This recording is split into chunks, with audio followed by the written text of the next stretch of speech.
Hey guys, welcome to Amity Tracks, and welcome to the second episode, the conclusion of our Doors week.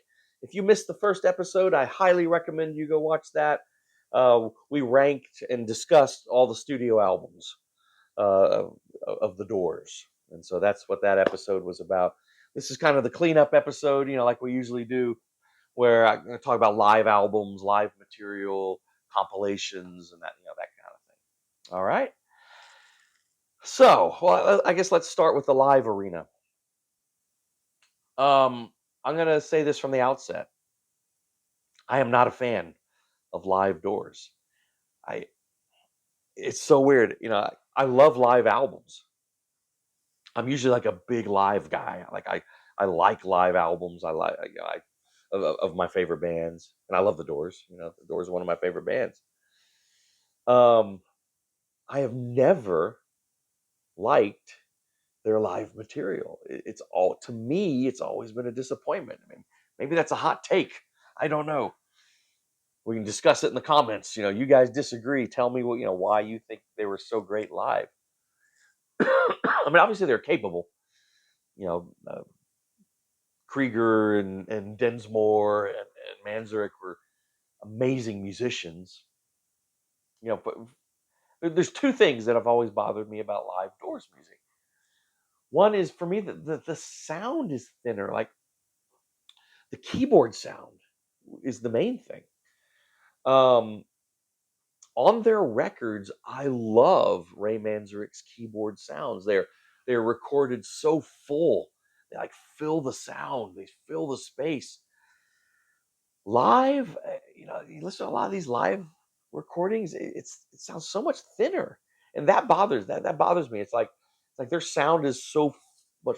It's fuller and stronger in the studio than live. And secondly, my other problem with live Doors is Jim Morrison.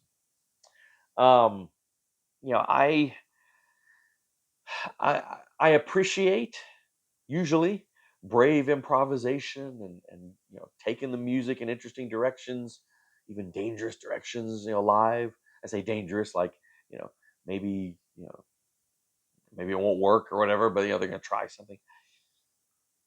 But I just gotta be honest with you. For me, sometimes at least a lot of the live material I've heard is sort of Jim Morrison's drunken ramblings where he goes off on and it's kind of I just feel sorry for the other guys in the band.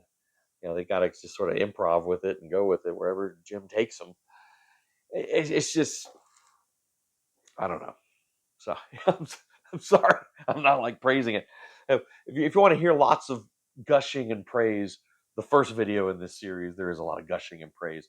I love their albums, their records. So let's kind of talk about what's out there for live Doors. Of course, you have their first live album, Absolutely Live, the double album,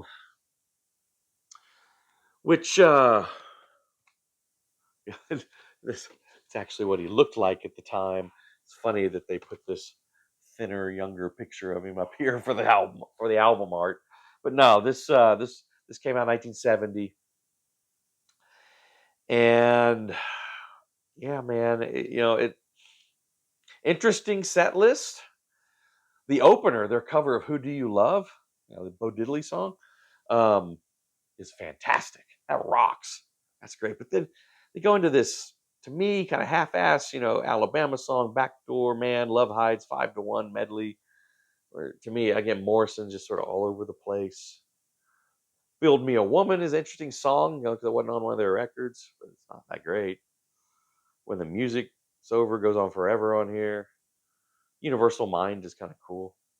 Another one that wasn't on their records, right? That's kind of cool. They put a lot of songs on here that are not on their records. Of course, this is where they do a full version of "Celebration of the Lizard," which there's a reason that was never actually put on a studio album because I just don't think it worked all that well. So there's that. There's "Live at the Hollywood Bowl," which let's see, was released. Oh, actually, you know what? I got this out of order. Well, whatever. I'll talk about it anyway. Was released in 1987 when this put out. So I bought it when it came out. but it's from 1968.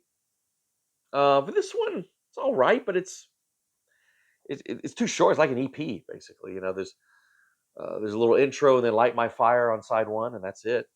And then "Unknown Soldier," "A Little Game," and "The Hill Dwellers" and "Spanish Caravan" on side two. So it doesn't feel complete at all.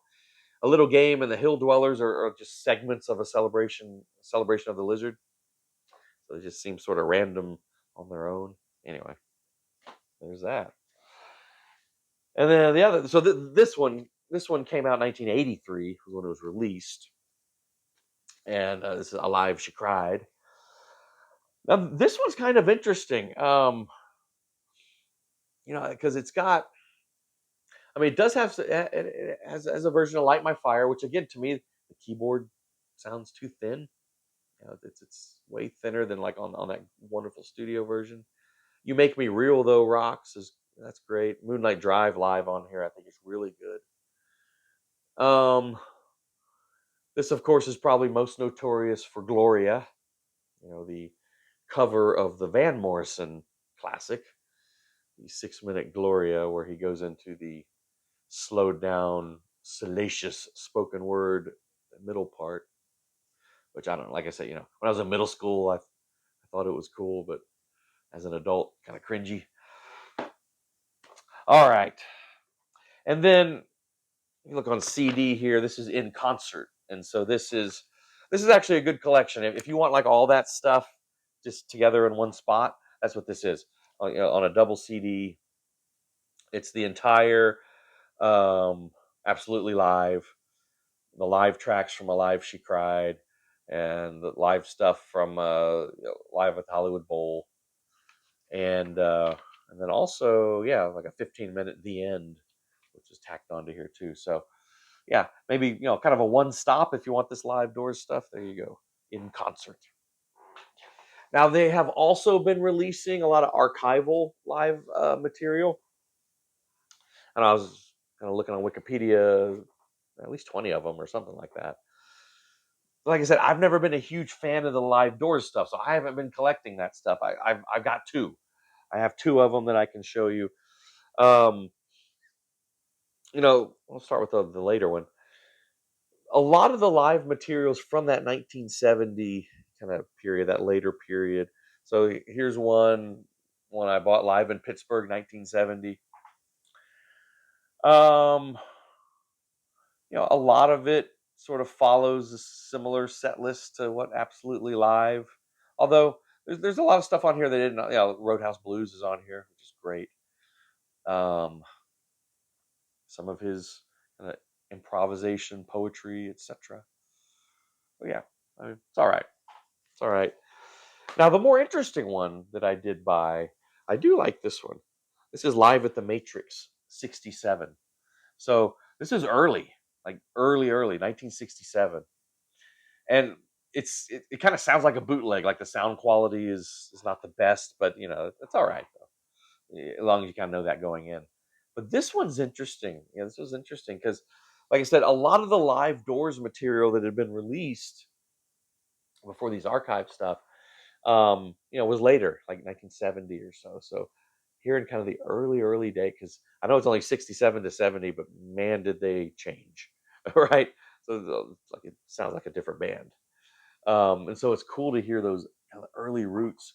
Not all of this works, but a lot of it does. It's really cool. Where is it? They do this great version of um "Summertime." "Summertime," a little jazz standard. It's actually really nice. So that's kind of cool. That's kind of cool. All right, compilations. I told you we'd talk compilations a little bit. The man, I mean, I don't know. Unless you were alive and buying music when this stuff was coming out, most people, like myself, like I said, came of age kind of in the '80s, discovered the Doors through compilations. You know, at some point came across or were given or bought some best of, and then that sort of led you down the rabbit hole. I mean, that's what it did me, right? Um, According to Wikipedia, they list 21 Doors comps. That's probably low. I mean, there are so many Doors compilations out there. A lot of them kind of quirky and interesting. I don't have many of them, so I'm just gonna talk about what I think is the best one. So out of all those out there, which one I think, if you're gonna go to one, I think is the best one, like easily, actually. And then I'm trying to think. My first Doors comp.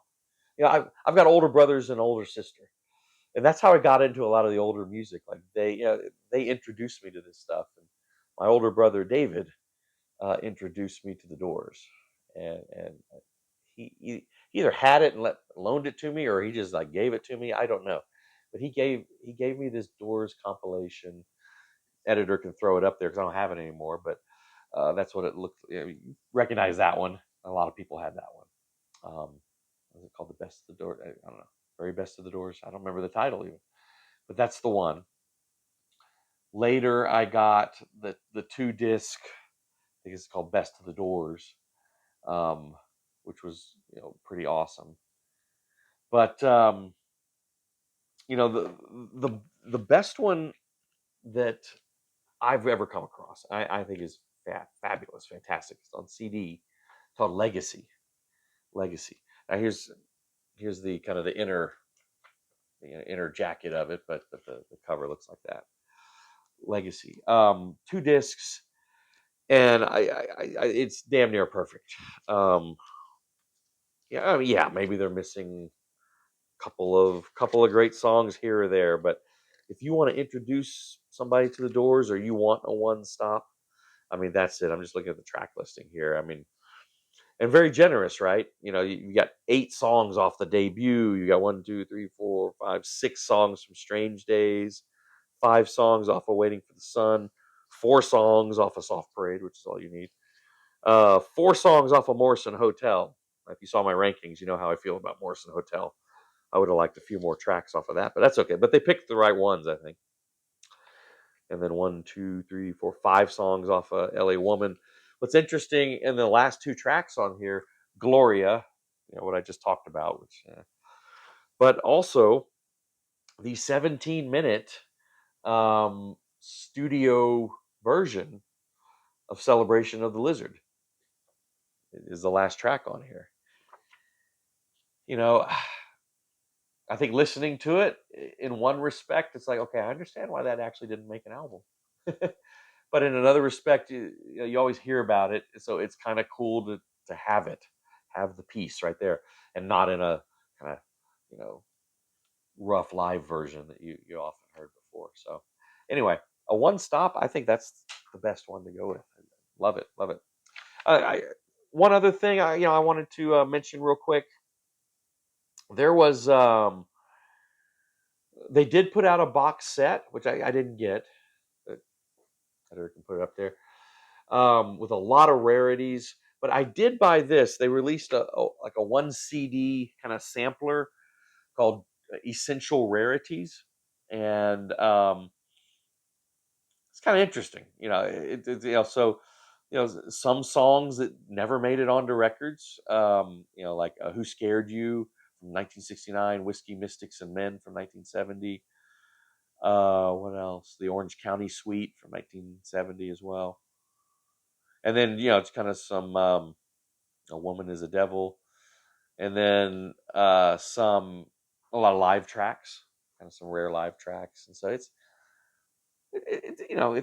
if you have everything, but you're still wanting some more, this is worth hunting down. There's not any like revelations on here though. With some bands, some artists, there's like Neil Young or whatever in the vaults. There's the absolute gems. Springsteen too.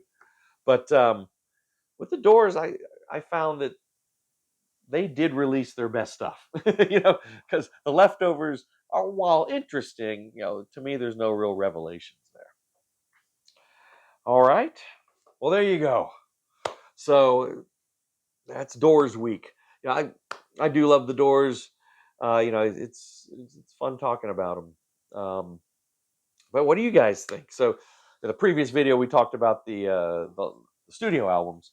What are your views on live Doors? What Just tell me in the comments, because there's so many just kind of well known Doors compilations out there.